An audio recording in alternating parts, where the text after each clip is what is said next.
Hello and Sani Bonani. It is almost 7:30 Central African Time on a Thursday, meaning one thing.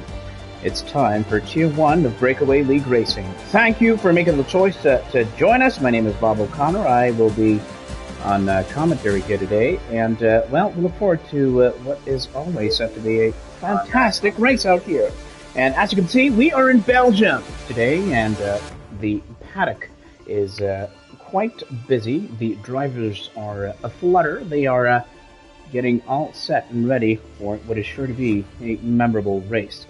We have had the pleasure of having some absolutely fantastic races in recent weeks. As you saw last time out, if you're a regular viewer, Josh, aka Damnesia, is still in celebratory mode, having won out in Italy at the Imola Grand Prix. Now, Josh, of course, came first, leading likes of Selby and Mello the Mello, who recovered from a blip mid-race to be able to take the third and final podium spot.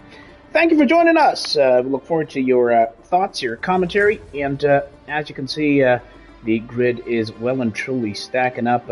Josh, who still has a little bit of orange glitter and confetti from the previous race win, is just getting comfortable in the paddock here. I can't wait to see how it all pans out, and I'd just love to hear your thoughts as we get the first of 3 qualifying sessions underway. Now remember, Breakaway Tier 1 has full qualifying, meaning that we will see these drivers juke it out and try to make it through to Q2 and eventually the top 10 shootout.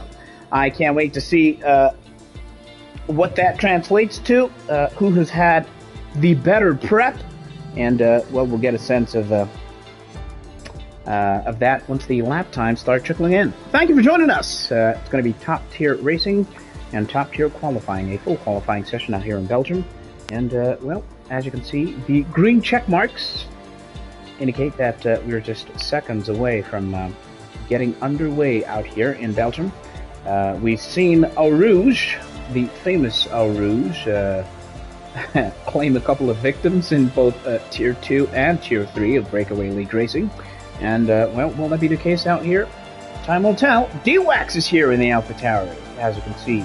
Former champion Titus is here. Caboza, Tindo, Tepotemba, even Spizozo, Tindo's teammate, joins us here today. So it's a full complement of Alfa Romeo drivers. And this league is such that missing a race and potential points finish can be absolutely detrimental to your prospects. I absolutely cannot wait to see how this all pans out. Yes! 3 qualifying sessions. Who will prevail? Time will tell. Welcome. If you've just joined us, we have 18 minutes in this first session, that being Q1. So we will get that underway and get a sense of how exactly it'll all pan out. It's pretty cold if you're based in South Africa, as, of course, are many of our viewers. So hope you're keeping warm, hope you're snug. And, of course, last time out, the likes of M. Fundo sacrificed what could have been a memorable, time spent in good company. But he came out to the races, as he usually does. Was unfortunate not to finish among the points with M. Fundo, but still. It's good to see him here today. Remember, Josh won from Selby and Mello the Mello. Romeo, a.k.a. Mandla, came 4th in the McLaren. Lums was 5th last time out. The 86er, decent point finish last time out. He came 6th. Loveness was 7th. Tindo, 10th. Seaclay tried to fight back from their mid-race blip, but he could only finish 9th. And Nebo was 10th, the last of the points finishers. Now, let's make sure you have all the info that you would desire and need. And we'll also get a look at the tire compound selection that these drivers are selecting and going for. Now, 18 minutes of qualifying. It looks like the Red Bulls are going to be one of the first cars to come out. And, as is Mandla, and as is a Ferrari. Man, it's a whole procession out here. 18 minutes to set a time and see exactly what they can do. Loveness, as you can see at the bottom of the screen, has just joined the session. He is out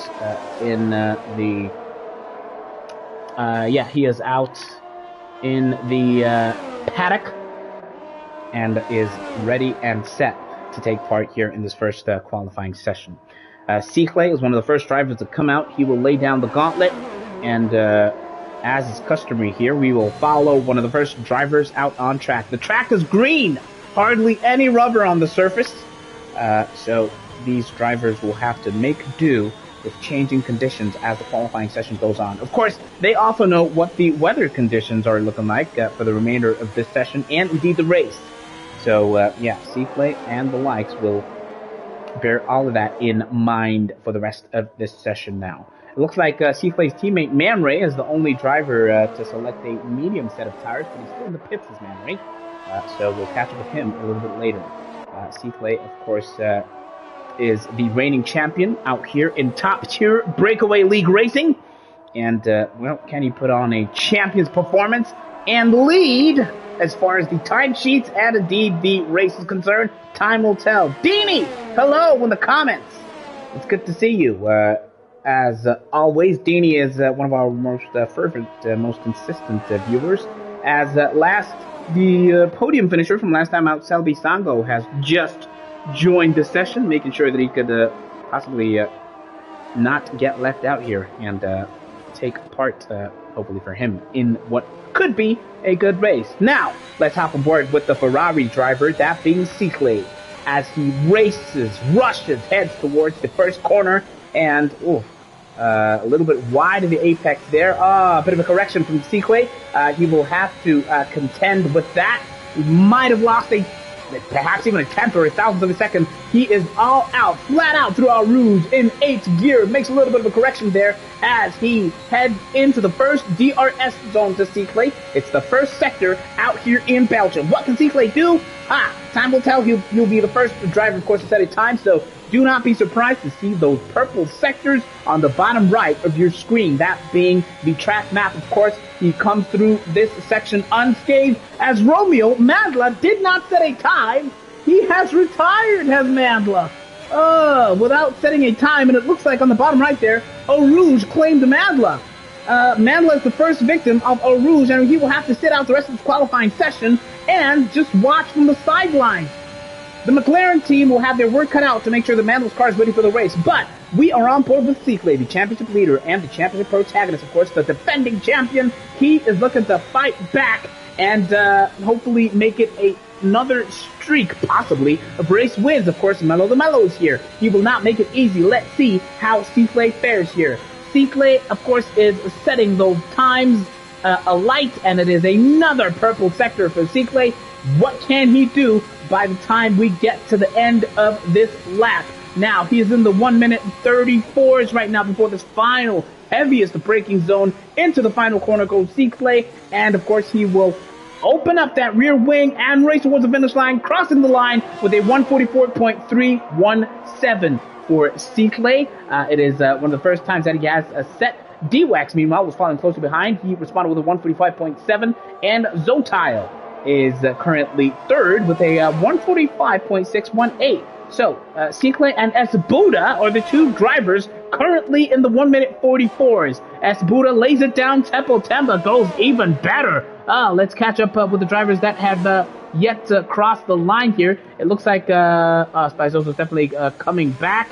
There's an Aston Martin making its way towards the end, and Vundo will cross the line and go fourth quickest with a 144.913. The times are trickling in. There's a Mercedes about to cross the line, and it looks like now the Mercedes cars might just be beginning their hot lap. And in fact, yes, they are. Let's watch and see how this man, Ban Kobe, fares, of course. He has had a bit of a rotten streak. He's not in the best run of form as Ban Kobe, so we'll see exactly how he fares on his hot lap attempt. We're on board now with the speedy Mercedes driver looking to set these times alight, as of course the likes of Seppo Temba and Cabot have done from time to time. But it looks like an outlap, so there was a bit of a glitch there on the part of the game. So instead, we'll watch Ban Kobe's teammate, that being Mello the Mello, Malusi the Malusi, who has just begun his hot lap attempt. And I would have you know that Enlevo has also set a time. He has set a 146.033 out in the Haas. but we are on board with this man as Cicle goes even quicker, 144.008. About a tenth quicker than Seppo Temba, who did lay down the early marker. Now, Mello the Mellow will be aware of the time to beat the gauntlet that has been set, and as I say that, he goes quickest through the first sector. This Mello the Mellow, absolutely stunning form he is in. Can he get back to the top step? Well, he was on track as Kaboza becomes the second driver to crash out. Kaboza had set a time of 145.017, but now Kaboza has crashed out, meaning that he will be out of the rest of this session. Kaboza, Red Bull really was looking to make his mark on behalf of the blue team, but not today. Kaboza will sit out the rest of this qualifying session as we watch Mello the Mellow, Malusi the Malusi, Mercedes the Mercedes making his way through the second sector now. Let's see how he fares. He is absolutely clinical with his cornering. As you see, he hugs the apex there, making his way now through Sector 2, beginning the third, and I would have you know he has gone quickest through the second sector, so the times are tumbling. He was quickest through the first. He was quickest through the second sector, was Mello the Mellow. We are looking like he's going to be on course for a potential P1 before we get to the halfway mark of this first qualifying session. Now, here he comes through the final chicane. It is the start-finish straight. It is Malusi the Malusi. It is only good enough for P4. 144.278. So he was quickest through the first and second sectors, but losing a lot of time in that final sector. Of course, there were yellow flags, which presumably could have affected his running there. So Mello the Mellow will have his work cut out for him, and it looks like he's going for another hot lap attempt. There's a Ferrari on the verge of crossing the line, and that would be the Ferrari of Man Ray on those medium tires. He is only good enough for P10. A lot of work to do for Man Ray if he is to be able to make it through this session here. The Red Bull of Zotas coming into the pits. There's an Aston Martin on the verge of crossing the line, and it is this man, as Buddha, currently sits P3, but no, he actually comes into the pits. So let's catch up with Tindo instead. He's also coming into the pits. And what about Spy Zozo? How far is he? Well, we'll catch up with him a little bit later. Looks like Mfundo was on the verge of... we try to catch up with him, and they're coming into the pits now. So instead, we will ride along with D-Wax, whose time of 144.994 is only good enough for P7 as he opens up that rear wing through that DRS sector. Now, he has made it through unscathed through Eau Rouge, which has already claimed the cars of Romeo, of course, as we have noted a little bit earlier, but not D-Wax, as Titus becomes the first driver in the 1 minute 43s, a 143.7709. Do not forget who I am, says Titus, the former champion in the half, lighting up the timesheets over here in Spa, out here in Belgium with about 8 minutes 49 seconds to go. Absolutely scorching, stunning effort from Titus here as we watch this man, D-Wax and Guaco in the Alpha Tauri. As you could see, there were some gravel marks left on the track from a driver who previously lost out on another lap. I would have you know that D-Wax is the quickest man through the second sector. So let's hop on board and get a sense of what it feels like from his perspective. It's D-Wax as Loveness retires, becomes the third driver to retire and the second without even setting a time out here in Belgium. Man, this track is claiming scalp after scalp, victim after victim, driver after driver, but not D-Wax, not this man. His red light is flashing. His fuel is pretty much all but consumed as he crosses the line, 144.823, good enough for P7. So, work to do for D-Wax as far as, thinking about, if he can make it through to the top 10 shootout, but good enough for P7. Not a bad effort, 144.823. It's a middling effort for D-Wax, and we'll see how he fares for the rest of this session. Now, Spizoso is here, and he is on a hot lap attempt. The Alfa Romeo driver, partner, of course, to Tindo in the other Alfa Romeo. Let's see what he can do now, making his way through the second sector, and going on board with him. Misses that apex a little bit, but let's see how he recovers through the rest of the second sector into the beginning of the third. Eases a little bit off the throttle there through that left-hander, but now let's see how he takes it. He's coming absolutely nice and steady, but he's not 2, not taking liberties as far as the throttle is concerned. His red light is flashing. He is almost out of fuel. And, man, how dearly will that cost him? Will he be able to make it to the end of this lap with enough fuel, of course, before making his in-lap? Well, time will tell. Meanwhile, Lung's a little bit further ahead, has set his banker lap. His first time is a 1:45.427 for Lungs. And let's see how Spizozo fares now through the final chicane. It is a definite slower effort relative to the rest of the grid. He crosses the line. Good enough for P12. A 1:45.650 for the Alfa Romeo driver. Now, only 4 drivers are out on track currently. And as I say that, we will come on board with this man. That red light is flashing. Is he going slower there? Well, we'll get a sense of that in a second or two. That red light is flashing, of course. If this is a final hot lap attempt, he will not be able to go again. Of course, not enough fuel for Lungs to be able to put in another time to make it through here. And no, it definitely looks like a far slower lap for Lungs, so going to have to catch up with him a little bit later. Now, let's see how Tindo fares. He's about 1,000th of a second quicker than his previous best time through the first sector. And as he makes his way through the second, what will that look like now? Of course, he has to ease up on the throttle there through that slower right-hander, and he comes through that turn unscathed, does Tindo. More yellow flags in sectors 2 and 3, so the driver's really struggling out here, and well, that yellow flag could be for the slow-moving Lungs, I might add, so we'll get a sense that from Tindo's perspective, if he can see any cars that have been compromised, but it doesn't look like that as yet. Spizozo makes way, his teammate backing off for Tindo to be able to continue this hot lap attempt, and Tindo, going 3/10 quicker than his previous best time, is the quickest person through the second sector. It is now the final one. How much time can Tindo gain? Now, he was sitting in the 1:44.967 as his best time so far, but as things stand, we're looking for a time comfortably within the 1:43s for Tindo. Now, what can he do? Through, nice and easy through that final chicane. Tindo will cross the line with a 1:44.639. Good enough for P6 for Tindo. So, yeah, I would say comfortably through to Q2. And as you can see, the top 5 runners, all the way up to Mello the Mello, have opted to just come back into the pit, save those tires, and they seem fairly comfortable with their progress so far. Now, the most recent race winner, Josh, aka Damnesia, as you heard him in the post-race interview, he rates himself as a driver. He is not someone who should be languishing towards the bottom.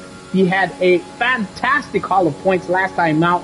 25 points for Josh, aka Damnesia. Can he come close? Can he repeat the feat out here in Spa? Well, we will see, as Josh is absolutely sending it through those curves and corners. He is absolutely unrelenting on the throttle. Goes a little bit wide through this, through that right-hander over there. And let's see exactly how that translates as far as losing or gaining time is concerned.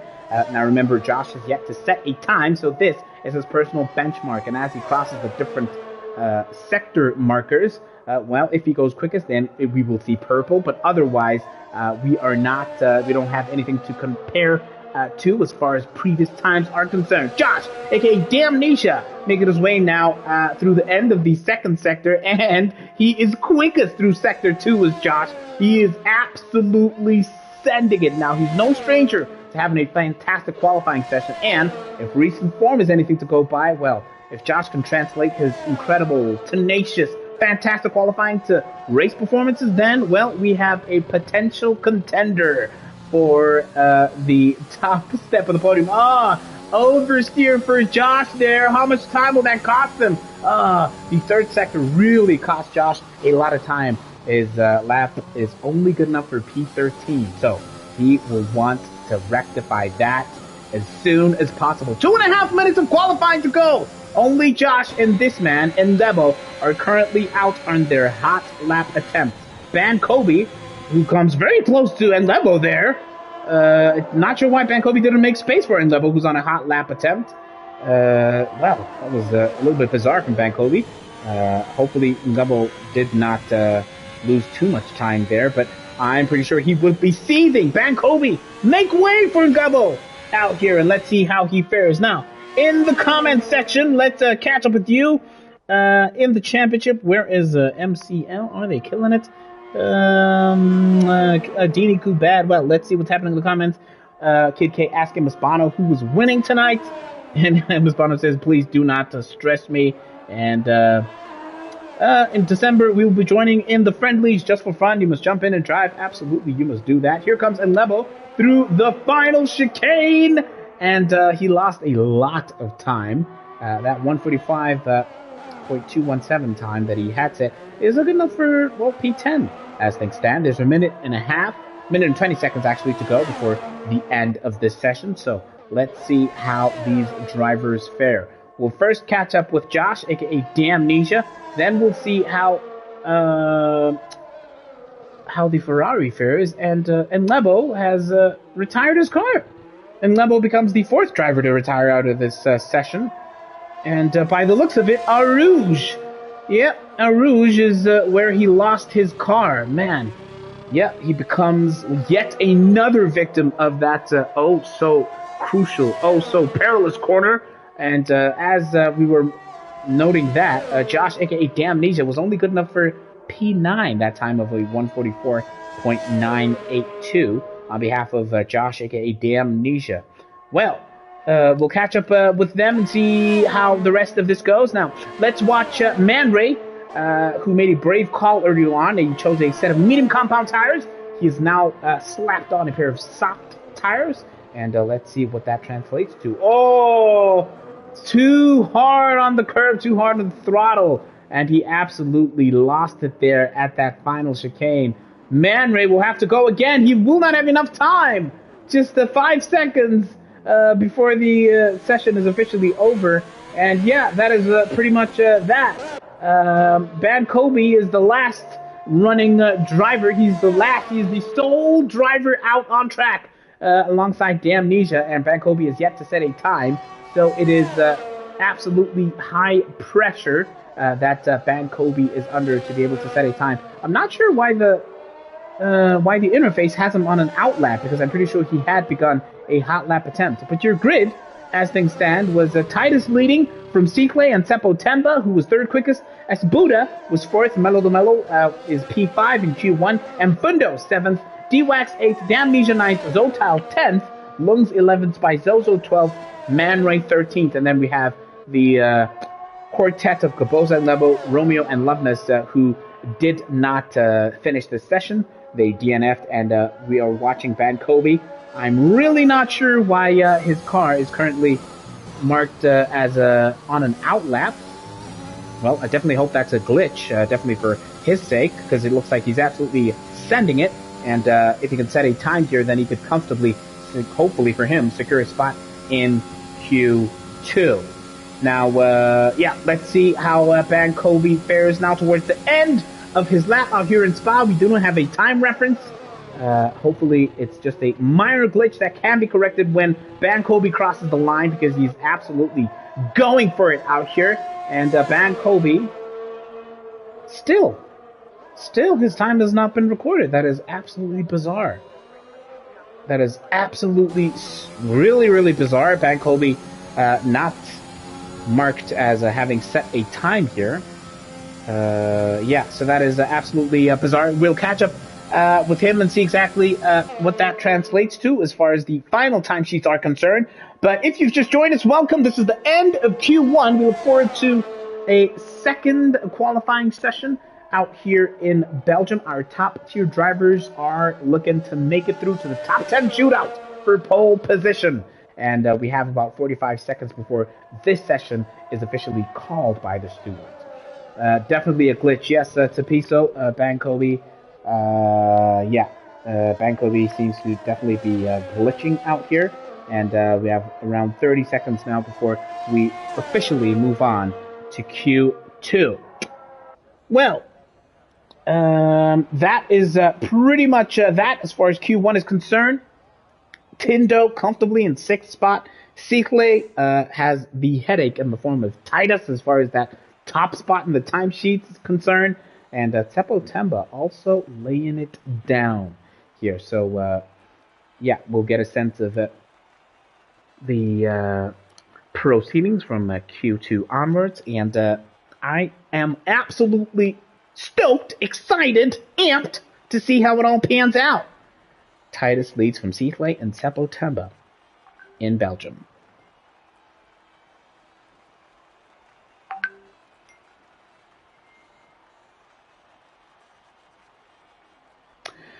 "25 seconds or so before we get Q2 underway out here.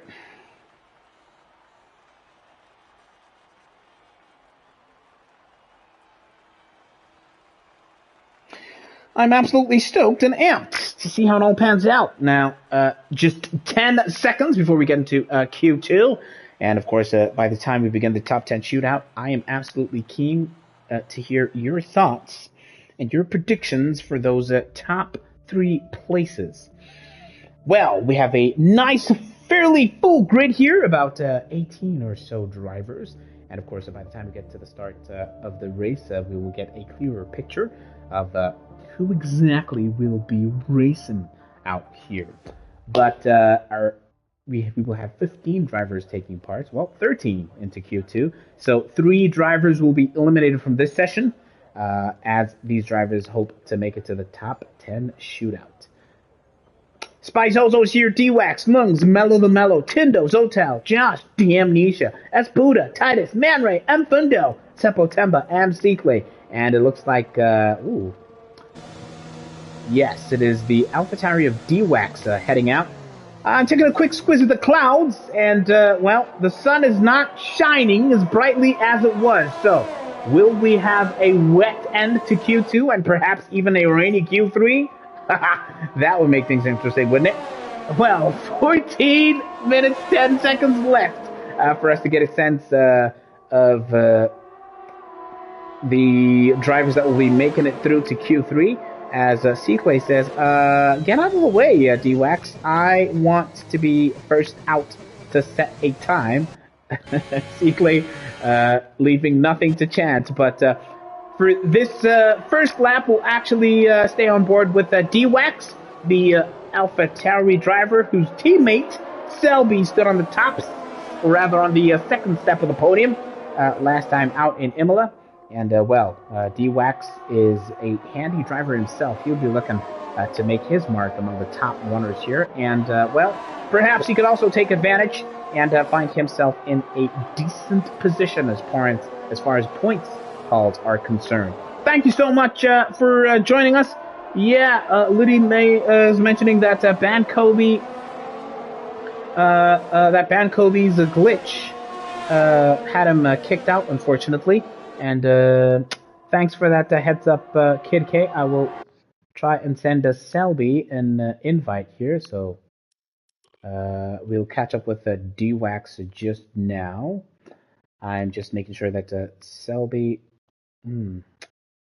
already been added. All right, I'm struggling to add. It says that Selby has been added already. Kaboza in the comment section is noting that the rain has already started.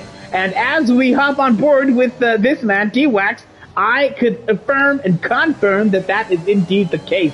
The rain has already started. These drivers are absolutely rushing to make sure that they can put in a hot lap before the track gets too treacherous. Now, D-Wax eases on the throttle through Eau Rouge, while Seekley blitzes off into the distance. He did not ease up on the throttle there, so we will definitely see Seekley lighting up those timesheets in comparison to D-Wax. Now, how could D-Wax fare now through the end of this first sector? He is under pressure, is D-Wax.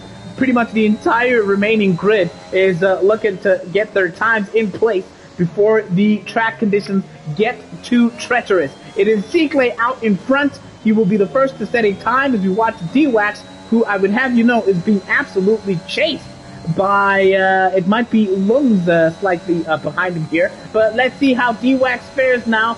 Currently will be the second driver to cross the line. He is absolutely crossing his fingers, holding thumbs that he does not invalidate here. If you invalidate right now with the track conditions getting more and more treacherous thanks to the rain, then, well, you are in an absolutely perilous condition.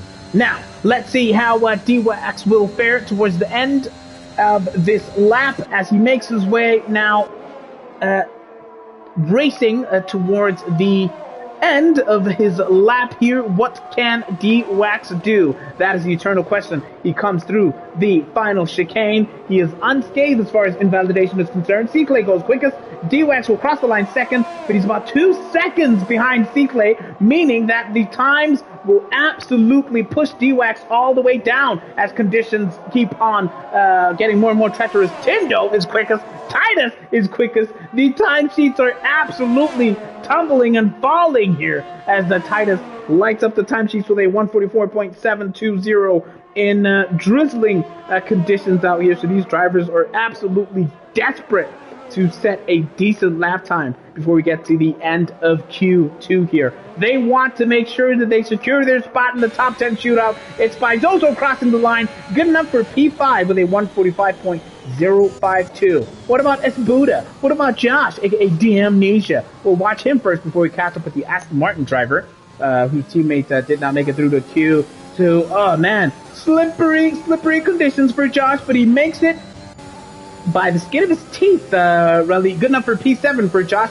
There's a yellow flag in sectors 1 and 2. Not exactly clear who or what that is for, but we are currently watching Esbuda, who it looks like he might be the only driver on a set of medium compound tires. A brave choice for Esbuda here, but will your time be good enough for you to make it through unscathed into the top 10 shootout?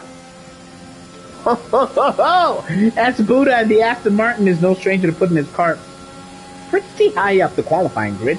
We've seen him place it comfortably in the second row, but a set of medium compound tires, less grip, of course, than most of the grid as far as the tire compound is concerned. What can Esbuda do? He races towards the start-finish line, and he will cross the line. Only good enough for P11. He was P10 for a split second before he was knocked down a peg or two. And Fundo is actually here, his teammate. He sets a time good enough for P8 as Malusi goes about 3/10 quicker than Titus to top the timesheets out here in Q2. So the rain is trickling down and conditions are absolutely treacherous. These drivers are trying to make sure that they are unscathed by the end of this before the rain gets too much. Tempo Temba hasn't validated. He did set a time good enough for P6, but now he has to come in. Of course, that red light is flashing. He has underfueled, and it looks like Zozo is also going to be coming back into the pits. Conditions are definitely treacherous. Josh in P7 will not be comfortable enough. He knows that there is work to be done here, but he's abandoning that attempt. He's coming straight back. It looks like Lungs is going significantly slower here. As you can see, yeah, he's definitely all the way out of fuel. Zotal is at risk of being knocked out of Q2. He currently sits with a 145.919 Q2 in the rain. Says Key Music with some heart emojis. Well, yeah, red light is flashing. Not enough fuel. Esbuda is attempting to claw his way back into the top 10 on the same set of medium tires. Look, man, the rain is falling. The track is getting more and more treacherous, more and more slippery.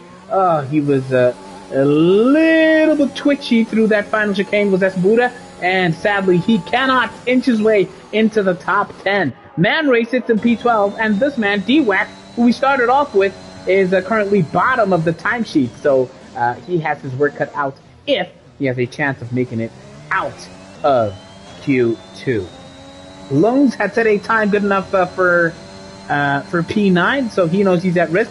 Now, D-Wax was easing off on the throttle through a ruse, but not this time, even though he took it in 7th gear, only switching to 8th gear now, as that rear wing opens up for DRS for D-Wax. Now, what can he do? How much time can he gain here through this first sector towards the towards the start of the second? Well, let's see exactly how he fares. Another yellow flag through sectors 2 and 3. D-Wax looks like there was a car back there. It could have been Lungs that he surpassed there. So yeah, Lung's definitely under pressure. No, Lung's is back in the pits. So that was definitely another car that DWAX had just surpassed. An Aston Martin, actually. Meaning, yeah, that was Esbuda. DWAX and Esbuda are the only two drivers out on track in these conditions, which are getting more and more demanding. The more the rain falls, the more slippery the track gets as grip comes at an absolute premium. The red light is flashing. This is basically DWAX's final attempt to go on a hot lap before having to come back in and refuel. But have you gained enough time, DWAX, to be able to put yourself comfortably into the top 10 here? Oh man, absolutely merciless on the throttle as he has a little bit of a snap out of that chicane, and DWAX will cross the line. It's not good enough. He was half a second slower, was DWAX, and he's out of fuel with about 5 minutes of qualifying left to go. Esbuda looks like he might be on an in-lap here. So as things stand, DWAX retires his car. DWAX pretty much waving the white flag, so to speak. DWAX does not reckon he can make it out of Q2, perhaps. That's why he's retiring his car. And Mello the Mellow tops the timesheets in Q2 from Titus and Tyndall. And Seatley, currently comfortably through to Q3, is happy to bide his time also in the pit lane. He sits in 4th place. By Zozo is your Alfa Romeo driver, currently in P5. So it's a good day for Alfa Romeo, definitely. Currently in P3 and P5 with 4.5 minutes of Q2 to go. Tepo Temba is out in P6. Josh, aka Damnesia, sits in 7th place. And Thundo is currently in 8th spot. Lung's 9th, and Zotile, who is absolutely at risk of being knocked out by the likes of Esbuda and Man Ray, he finds himself in P10, and it looks like that Zotile might be making an attempt to come out here on a set of intermediate tires. Well, he's definitely selected that compound, but he has yet to come out. Less than 4 minutes of qualifying to go before we move on to Q3, rather. Less than 4 minutes of Q2, and then we move on to our top 10 shootout. Let's catch up with the comment section, see exactly what is popping, what's going on over there. Key Music says, I'm keeping a close eye on Mello's tire choice today. And Tapiso says, gents will not surpass their soft tire times. So, yeah, that's probably why we're not seeing a lot of movement currently. Those soft tire times are quite unlikely to be beaten as conditions get more and more treacherous, the more wet the track gets. Now, it has been raining, but the track surface doesn't exactly look slick in the sense that it's super slippery, but I can assure you it is not easy on a set of slick tires in these conditions. Esbuda is making a final attempt, a last hurrah on a set of soft tires. We saw him taking liberties with the track limits there a couple of seconds ago, and he is the only driver out on track on his out lap. What can he do? Can he somehow, in these treacherous conditions, fight his way into the top 10 shootout? Well, he has about 2.5 minutes to do so. And by the look of things, he will be, might just be the only driver here to make an attempt out of it with 2.5 minutes to go. Who's getting knocked out? Let me know in the comment section. Do you reckon Esbuda and Man Ray have absolutely zero chance of making it through? Do you reckon can Esbuda do it in these drizzly conditions? Well, Key Music says they mustn't DNF, K. Yeah, I absolutely agree. They must not DNF at all. It is high stakes as here comes Esbuda now in the rain on a pair of slicks, making a final attempt. The last hurrah for the Aston Martin driver. What can he do? He hits that first corner perfectly, but has a bit of a slide there as grip is at an absolute premium. Now, will Esbuda have to ease up on the throttle? Will he risk it and send it through our rouge here? Eased up a little bit, but he was still in 8th gear as he opens up that rear wing. Surprisingly, of course, but interestingly, the stewards have not yet disabled that DRS function currently. But of course, it's still only qualifying, so Esbuda will definitely be taking every inch of advantage that he can to possibly secure his slot in the top 10 shootout. A minute or so of qualifying to go as Buddha will be the final driver, essentially, to set a time here. But the question is, will it be good enough to secure his spot? Now, as he's about to complete the second sector... Oh! No, he does not. He absolutely slides out. He loses the car, and there's zero grip out there. And, well, as things stand, it looks like S. Buddha is well and truly out of Q2. Unless he decides, no, I'm not going to give up. I'm going to push this car. I can make it in 30 seconds. I can make it to the start-finish line, and I will make one final attempt. Of course, with the rain that's been falling, it's not getting any easier for S. Buddha. And we'll see exactly if he can make it to the start-finish line in time. 20 seconds. I doubt that it's possible. Of course, he still has that heavy braking zone to navigate. And perhaps we'll see S. Buddha trying to cut the corners. But if he does cut this final corner, no, he will not make it. He will not make it. He has given up. He tried. But as Buddha comes back into the pits, P11 it is.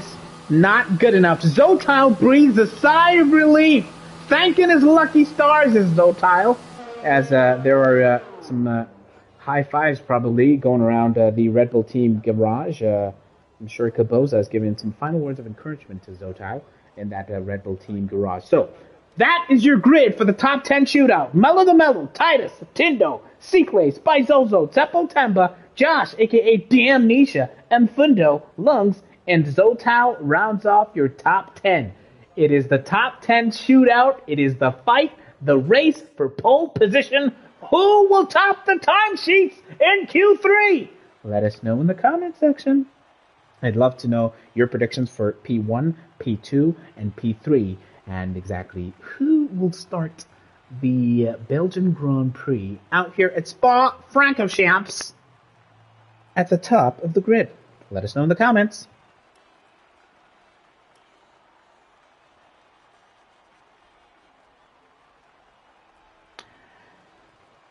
Now, as Buddha definitely regretting, I suppose, starting out, it was a risky move considering the grid, trying to go for an alternate strategy of making it, hoping to make it through to Q3 on a set of medium compound tires, but it did not work out for the Aston Martin driver, and he will now fight from P11.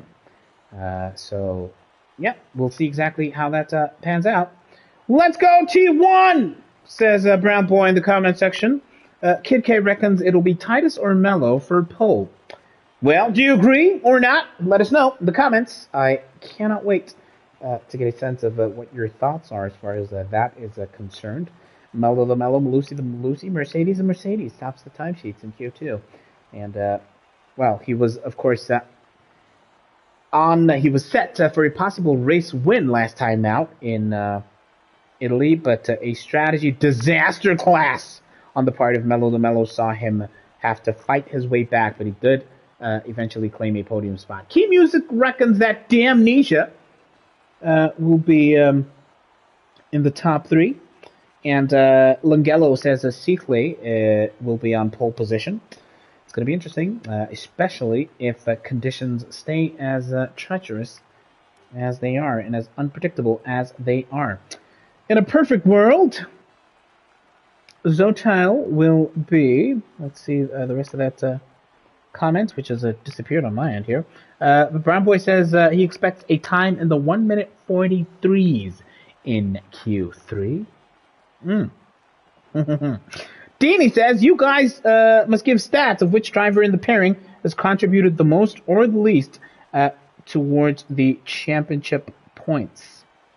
Well, I will source that information for you, Deanie, and see if I can get that throughout the course of this race. And it does make for some interesting reading, I could tell you that. I could definitely tell you that.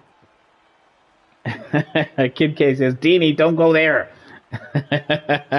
Of course, some teams are more lopsided in the contribution as far as the drivers and points contributions are concerned. But yeah, some other teams are fairly more even. So we will see exactly how the rest of this session pans out, as of course the rain was absolutely pouring down through the end of Q2 there. Selby is here, Loveness is here, of course some of the drivers who did not make it in time for the start of Q1. Loveness crashed out before setting a time, as did Romeo, aka Mandla, for McLaren. Well, we'll see how Q3 pans out. The rain has not stopped. It is absolutely unrelenting. It looks like it's pouring even harder. It might be full wet tire conditions. And, yep, it looks like most of the grid have opted for full wets, with the exception of Teppo, Temba, and Seaclay, who are taking the chances on a set of intermediate tires currently. Well, second by second, slowly, we start to see even more drivers select the intermediate tires. Well, there goes Zotile. He's one of the first drivers out on track as the Mercedes of Malusi. The Malusi also makes its way out. Now, we'll see exactly how they fare. Seathley wasting no time. Oh, as usual, as Zotile, just coming out of the pit lane, has a moment there. He slides, and his rear left looks like it made heavy contact with the barrier there. So, yeah, Zotile not comfortable at all in these conditions. Out in the Red Bull, he is on an outlap. He is getting himself together again. Oh, man, Zotile, what can you do now in these treacherous conditions? As you can see, so many wet patches that these drivers will be trying to avoid as they look to set a time good enough to top these time sheets. Well, did I say as usual? Well, let's see. Brown Boy reckons that Titus will be on pole position. He's very quick in the rain. Well, we will watch Titus's hot lap attempt after.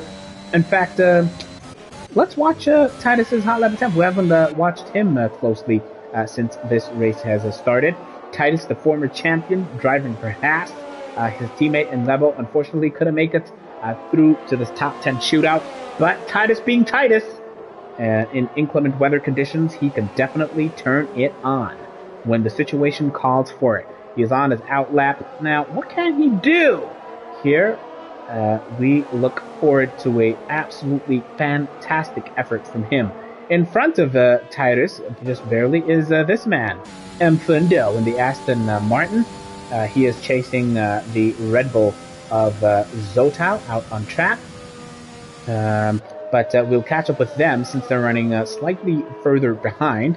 And the two drivers we'll watch on their first hot lap attempt will be Malusi the Malusi, Mello the Mello, and Titus. But first off, it'll be Mello the Mello. Let's see how he fares now. Oh, Seaclay has a moment there, and is he backing out? Is he backing off? Well, no, not necessarily. Looks like the Seaclay might have been getting out of the way, but not anymore. It is treacherous conditions. Will he take it flat out? No, he eases, of course. You do not want to take unnecessary risks. Seaclay might be backing out of his hot lap attempt, so Mello says, all right, cool. I'll take that spot from you, and it looks like Seaclay definitely backing out of that first hot lap attempt. Mello the Mello will be the first driver to set a time out here, and he is basically one of 8 drivers on a set of full wet compound tires. Spizoso and Seaclay, of course, have risked those intermediates, so perhaps Seaclay is regretting that decision. Perhaps Seaclay will come straight in for a set of full wet compound tires. Maybe the conditions are way too wet. Not enough grip, not enough traction for Seaclay. But Malusi the Malusi is taking that initiative of being the first to set a time out here in Belgium in absolutely treacherous conditions. What can he do? Now he comes through this turn in 4th, and he will ease it, not take unnecessary risks. Of course, the closer you get to the curbs, sometimes, depending on the corner, the higher the risk, of course, of absolutely shanking and bottling your fast lap, your hot lap time. It's Malusi the Malusi with 7.5 minutes to go, who will be the first to cross the start-finish line and set a hot lap. Oh, he goes so wide there through that turn. And, how much time will that cost Mello the Mellow? Here he comes, followed closely by Josh, aka Damnesia. Mello the Mellow will cross the line, and he will set a time, a 1:59.6. Josh goes even quicker, as does Zotile, who sets a 1:58.244. Mello the Mellow lost time in that incident when Cicla was making way and when he went wide. So Mello has some work to do. He has his work cut out for him. Let's see. Titus tops the timesheet, meanwhile, with a 1:58.218. Man, that is absolutely insane from Titus. What an effort from him. Zozo is making his way through the final part of this hot lap attempt. He did not abandon his attempt, but it is going to be way too slow on those intermediate tires. It's already crossed the 2-minute mark. It's a 2:02.899 for Zozo. How will his teammate Tindo do here? Can he put it in the 1:58 at least? Has a bit of a moment there coming out of that corner. And let's see how much time he could make up here in his attempt to recover. It's Tindo for Alfa Romeo. Now remember, Mello the Mellow is quite understandably not going to be happy with that time. Mello the Mellow is attempting to Mello the Mellow is going to attempt to to fight among the top runners, as well as Tindo is now coming through. About to finish the second sector is Tindo. Cicle has relented and opted for their set of full wet compound tires. So let's see what Cicle can do as he looks to set a time in the first place. Now, as Tindo is making his way, Mello the Mellow is about to cross the line. He's gone about 1.5 seconds quicker than his previous best time. Flanked by Josh, aka Damnesia. Mello will cross the line quicker. Damnesia closes the 1:57.522 in wet conditions. Josh, aka Damnesia, is laying it down out here. Oh man, Cicle has his work cut out for him. 5 minutes of qualifying to go. Josh, a rich vein of form. We saw him on the top step last time out. Can he repeat the feat out here today? Man, he's starting out in an absolutely scorching run of form. Now, Lunds is just beginning his hot lap attempt. So, let's see how the likes of Spy Zozo is going to go. He's actually gone about 0.6 quicker than his previous time did Spy Zozo. So, yeah, intermediate tires for Spy. And, he's still in the 2 minutes, though. 2:01.315. It's quicker, but not quick enough. Not nearly quick enough for Spy Zozo. A lot of work for him to do out here. Now, Cicle, remember, did start off with intermediates, but now he's still on his out lap. So we'll see how he fares towards the end of this session now. But it is an absolute scrap between these two. Mello the Mellow and Josh, aka Damnesia, who is right on his tail. Let's see what it looks like actually from this perspective. It is Josh who has a clear view of how exactly Mello is faring so far. But now Josh is definitely going slower through the end of the second sector. He's about a second slower. Now he's definitely out of fuel. As you can see, that red light is flashing. So this is quite likely a hot lap attempt from Mello the Mellow. Let's see what he can do here. He definitely has quite a lot of time. He has about 7 or so seconds. Now 5, 56, 57. No, it is not quite the quickest time. He has gone 0.2 quicker, but he becomes the second driver into the 1:57. So that time of a 1:57.522 is absolutely insane. Josh, aka Damnesia, leading by a factor, of about 0.3. Oh man, that was absolutely insane. Now, does Mello have it in him to be able to inch even closer? We will see. There's yellow flags pretty much all through the track. Well, don't forget this man, Cicle, your championship leader. Now, he has yet to set a time. He is under pressure. selected the wrong compound as far as his first lap was concerned. Now, what can he do towards the end of this qualifying session? It is the race, the battle for pole. He is quickest through the second sector, is Cicle, in these absolutely treacherous wet conditions, rainy conditions out here in Belgium. What can he do as he makes his way towards the final chicane? It is Cicle, the championship leader, has a bit of a snap there. Hopefully that doesn't cost him too much in the way of a couple of tenths here through this chicane. Comes Cicle. He needs to set a decent time here. He needs to put himself among the front runners, and he will cross the line quickest by 4 tenths. It's a 1:57.124. 4 tenths quicker than Josh, aka D'Amnesia, with about a minute and 40 seconds to go. Cicle once again lays down the gauntlet.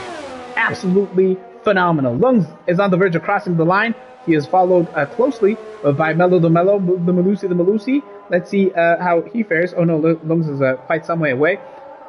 Malusi crosses the line. He goes even quicker into the 1:56s, into 1:56.679. Oh man, that is absolutely insane. Zotail has crashed out of this session. Zotail, the Red Bull driver, is out. He has crashed out. He had set a time good enough for P6. Zotail is gonna be crossing his fingers, holding thumbs for a decent time out here. But what an effort from this man to go quickest by a huge margin. Mello the Mello tops the timesheets from Cicle. It's a 1:56.679, the only driver in the 1minute 56s so far, as Lungs is making his way back in. But now we could finally take a closer look at what things look like from Titus's perspective, because he had invalidated, sadly for him. And with 22 seconds to go, I doubt he can make it back. Yeah, he has retired his car. He cannot make it back. He cannot. He will not be able to set a decent time here. The battle for pole position. It is Cicle in the final part of this track. I would have you know that Mfundo is on the verge of crossing the line, and Mfundo has put his car, so far it's good enough for P5. Mfundo sits with a 1:58.144, and it looks like Mfundo is on his final hot lap attempt. Cicle could not beat that absolutely insane qualifying lap by Mello the Mello, so he will hope that he can hold on to his P2 spot, because Mfundo is still out on track, as is Tepo Temba and Tindo, I would have you know. Those are the drivers that are currently out, as Lungs goes fourth quickest with a 1:57.825. Tepo Temba is fifth, 1:57.999. Mfundo is out here, and actually let's see how Tindo fares. Tindo hadn't even set a time, remember. So what can he do here? He is way too slow. Currently, he will start at 10th place, will Tindo. But what about Mfundo? Of course, this time out. Lungs is a dark horse, says Luddy. Always up front. Always fighting over there. Tapiso says, Mello's the reason why I got inebriated and bought the wheel last night. So Tapiso becoming another breakaway driver to join the ranks of the racing wheel users. But what can Mfundo do here now? He's had a decent season thus far, has Mfundo. He is no stranger to starting pretty much fighting among the front runners. But what can he do? He goes wide there, does Mfundo. Through the third sector. How much time will that cost you? How much time will you lose, Mfundo, looking to make his mark and make the likes of Mello, Cicle, D'Amnesia, Lungs, and Tepo Temba uncomfortable, as they are all pretty much watching how he fares as he reaches the chicane at about the 1:50 mark. And will it be good enough to fight among the top runners? Mfundo crosses the line. We need to get a time. We need to get a sense of where Mfundo finished, because the timesheets absolutely vanished when Mfundo crossed the line. But I would have you know that he could not improve on P6. He will start in P6, but Mello the Mello will start in pole position from Seekley. The battle resumes once again. Josh, aka Damnesia from McLaren, will start in P3, and he is flanked in that second row by Lungs in P4. Seppo Temba, the Alpines, once again fighting side by side, keeping the grid at bay, will start in P5, then Mfundo, then Titus. Zotal is 8th, Spizozo with 9th, and Tindo in the Alfa Romeo will start in P10. Ah! Drama, drama, drama is something that we hope for when the race starts in earnest.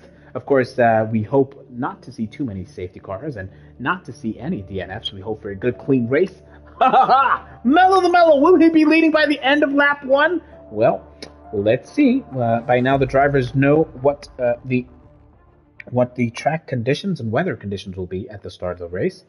Let's catch up with the comments. What was Wendell saying? Wendell was saying, Mellow, race is dry, says Kid K. Hopefully he has a good race, Key. No rain at the start of the race, please. Rain towards the end is what Key's hoping for. Well, it looks like it's going to be dry. It looks like a dry start. Carnage first corner, reckons Brown Boy. Hopefully not. Although this being Spa, we're not... Yeah, it wouldn't be surprising, let me put it that way. 15 seconds until the race is underway! If you've just joined us, welcome! As Tinashe says, let's go, Mellow. First corner, no mess, please, says Kid K. It's top-tier breakaway racing. Our top-tier drivers are in Spa. It is Mello leading from Seekley. It is 4 lights, 5 lights, and this is the only time South Africans look forward to the lights going out, because they are, as Mello and Seekley scrap it out. It is the race towards the first corner. Let's see how it is. Josh Demnesia's got stolen the march on Seekley. Josh is in P2. Seekley has to fight his life against the Alpine of Seppo Temba, who has stolen the march on Seekley. A nightmare start for him, and Josh leads the race. He has taken Mello the Mellow before they get to Arus. An insane start for the McLaren driver, who is having the time of his life here, but Mello looking to fight back immediately from Seppo Temba and Seek, who's over there, but they're side by side now as Mello is looking to reclaim the race lead, but not now, not in this instance, says Josh, aka Damnesia. He leads before the end of the first lap here, and once again, Seekley, who was in the front row, has to fight back to reclaim the race lead. It's Malusi the Malusi currently in P2, as Seppo Temba said, no, Seekley, if you do not get your start right, I will absolutely send it and take your P2 or P3 spot. Seppo Temba, unfortunately, has already racked up a time penalty, a 3-second time penalty, so he'll be kicking himself, but well, he'll be fighting it out. He won't care too much right now. The only thing on Seppo Temba's mind is keeping Seekley and Bay. Mello's pace, remarks the skimpy one in the comment section. Josh is absolutely insane, the kind of start that he had. I want to give you all the details as far as the change of positions is concerned. Josh gained 2 places. Loveness gained 6 places. Loveness has been the biggest mover since the start of this race here, as the likes of Zotal has had an absolute clangor, a nightmare. Zotal dropping 6 places. But look at this now. It's Mello the Mellow right on his neck, right on his tail. He's giving nothing away, is Mello the Mellow, as Josh sets the quickest time. Mello takes a peek on the inside line there, but no, he will absolutely bide his time and wait for Josh to make the tiniest bit of mistake before he can effect an overtake attempt. Now, Mello the Mellow is slowly but surely making sure that ERS is not compromised. He's at about 80% as they come through Arus. It is Mello the Mellow going on the inside of Josh. They're side by side, and Mello the Mellow is in the lead of this race. He leads by a car length, and having come out of that straight, it is Mello who absolutely took advantage of the slipstream, and Josh now has to fight his way now from P2 spot. An insanely dramatic start out here in Spa Francorchamps in Belgium, as the yellow flag in sectors 2 and 3 will get in sectors 1 and 2 rather, will get a sense of who exactly was compromised. It looks like Kaboza has had to pit early. He has opted for a set of hard compound tires. Presumably, Kaboza will no longer come back into the pits. Kaboza will be praying for a safety car. It's been a nightmare start for the 2 Red Bulls. Of course, worse off being Kaboza, who now has to fight all the way from the back of the grid. But what a start it's been from these top 2 runners. The gap is now a second from Mello, between Mello and Damnesia having affected that overtake. Cyclé will be reeling, but absolutely is driving through gritted teeth. He has the fight of his life on his hands, looking to overtake September. But man, it is not going to be that easy. Let's see how Mfundo fares against September's teammate. Lungs having a little bit of a moment, inching closer towards the inside line. Mfundo is giving nothing away. He inches closer and closer as they make their way towards the final chicane, the heavy braking zone, as Lungs comes through unscathed here. But, Mfundo will look to gain more and more and more time as they race, absolutely fight towards the first corner. And it's going to be interesting to see when they hit that first DRS zone if Mfundo can take advantage now, because this is lap 3 of 22. DRS will be in effect, and Mfundo will look to take full advantage of the DRS conditions. He opens up that rear wing, does Mfundo. He takes a peek on the inside, but not time. He goes outside now, and he is ahead of the Alpine of Lungs. Mfundo moves up, fights his way up to P5. I cannot wait to see how the rest of these fights take place as we hit DRS zone after DRS zone. Meanwhile, I would have you know that Damnesia went quite wide there through that corner, chasing down September. He has lost ground. The Alpine of September now is in second place, and the gap between that and the lead is about 1.8 seconds. Josh, aka Damnesia, starting off so well, but making a couple of mistakes and losing a couple of places now. He was in the race lead. He has the fight of his life on his hands to recover here and take advantage of the time penalty that September has racked up. So we'll see exactly how that plays out as they fight their way to the next DRS zone. But as you can see, Josh Damnesia is unrelenting, using every inch of the track. He went quite wide through that previous corner. Oh, September! Oh, doing a little bit of landscaping, and September has a bit of a moment there, mows the grass. Josh, aka Damnesia, will say, okay, I will take full advantage if you want me to. Now, Josh has to contend with the chasing Cyclé, who is right on his tail. And we have ourselves a little bit of a DRS chain here, ladies and gentlemen. It is going to be absolutely fantastic to see if these guys can take advantage. Of course, Cyclé will be unrelenting. It is Josh, aka Damnesia, chasing the Royal Blue Alpine, and September has another moment. Oh, coming through Eau Rouge. How much time will that cost him? September, really not the easiest of races so far. And look how much battery he's used up. He's down to about 26% in September, trying to stay out of the clutches of Josh, aka Damnesia. Now Titus, the former champion, meanwhile, is fighting to claim the P6 spot of Lungs, who had a decent race start, but now was fighting for his life to keep tabs with some of the front runners here. So it is an absolutely high pressure situation for both Alpines, who are fighting for their lives to keep track of their own positions over here. Now Titus currently sits in P7, and he is absolutely chasing that blue Alpine.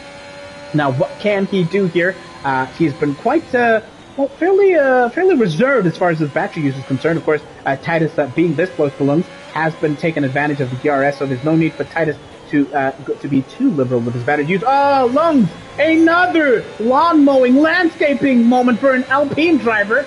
Oh man, they're quite fond of the green, are the blue Alpines today, and Titus will not need a second invitation. Now remember, Titus is aiming to take advantage, but Titus himself is under immense pressure from Tindo as they come now to this heavy braking zone. Tindo absolutely giving nothing away is Tindo. Whatever mistakes you make, I will be right there to take full advantage. Now, Loveness and Capoza and Van Kobe are the three runners currently on hard tires. Yeah, those guys are pretty much having to have a recovery drive. It is flat out through Eau Rouge for the Alpine of September and the McLaren of Josh, aka Damnesia. His DRS is open. His ERS is in full deployment, is Josh, as he's going to take a look at the inside as it comes through this corner. No, not close enough to get that overtake done. And as these two fight, Cyclé will bide his time. And as Josh uses up more of his battery, Cyclé will simply stay in DRS to be able to take full advantage by the time that the opportunity to overtake comes along. So this is a battle that we will be watching very, very closely. DRS trains all over the track. Selby Songo crashes out of the race. It's a yellow flag in Sector 1, and it looks like a Rouge claimed Selby Songo. Yellow flag move. We have a safety car. Well, the likes of Van Kobe and company will be hoping so. It's a yellow flag in Sector 1, but as things stand, the stewards have yet to call for a safety car. Selby Songo, who had a dream race last time out, now is out of this race. Now, we continue, safety stewards. The conditions are safe enough for continue. No safety car. The hard tire runners will be kicking themselves as Josh, aka Damnesia, has been having the fight of his life, of his hands here, to get this overtake done.